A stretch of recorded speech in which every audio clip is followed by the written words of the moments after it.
Els veïns lamenten que aquest pas de vianants, situat a la sortida nord de Barcelona, no té cap sentit. El pas connecta ara el barri de Vallbona amb la C-17, però antigament arribava fins a Ciutat Meridiana. El pas amb semàfors va desaparèixer fa 6 anys amb les obres de la C-17. Ara els veïns han de fer una gran volta per anar de barri a barri. Hem de forçosament anar a buscar el pont, travessar tot el pont i anar fins a l'altra part de Ciutat Meridiana, perquè realment el pont on aterra és al cap. O sigui que per anar a mercats, al supermercat, a la plaça Roja i tot això, realment el camí més curt i el punt més proper era aquest. Amb la supressió del pas i els semàfors, aquest tram va deixar de ser un vial urbà per convertir-se en una via ràpida, on els vehicles circulen a una velocitat de 80 km/h. Se han olvidado de nosotros. Nosotros, o sea, aquí nos estamos tragando toda la polución. Lo que no entiendo es, teniendo ahora mismo como tenemos aquí tantas autopistas, tantas autovías, tanta carretera, que precisamente nosotros seamos los más alejados para podernos conectar. Els veïns de la zona nord demanen que es torni a instal·lar el pas amb semàfors per recuperar la connexió entre els barris i també per pacificar el trànsit. L'Ajuntament, però, argumenta que recuperar el pas és ara complicat, ja que el vial ha passat a ser de la Generalitat.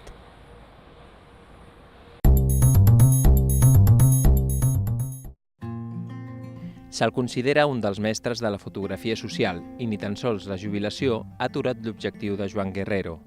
Ara ens mostra Can Basté el món que l'envolta en la seva vida quotidiana des de fa una dècada, centrat sobretot a Santa Coloma de Gramenet. La gente, la calle, que para mí es la universidad de la fotografía, la calle, pero siempre he visto bajo un prisma de documento. Es muy importante recoger lo que estamos viviendo. Mi gente, pues son, la gran mayoría, hay muchos inmigrantes. Fue un tema que siempre me atrajo mucho. La fotografía social siempre es lo que he hecho, ¿no? Hay imágenes que la ves y te parece que está hecha en Bombay, y no, es en Santa Coloma de Gramenet. Afirma que tot ho ha après a partir del cinema neorealista italià i al carrer. La seva mirada se centra sobretot en la gent humil. No me ha interesado nunca el diseño. Me ha interesado más la barraca. A lo mejor había ese hálito de humanidad en aquella barraca, en aquella ventanuca, ¿no? Aquella maceta geranio sembrada en una lata de olivas. En aquesta línia, però, Joan Guerrero també és capaç de trobar la poesia i la bellesa.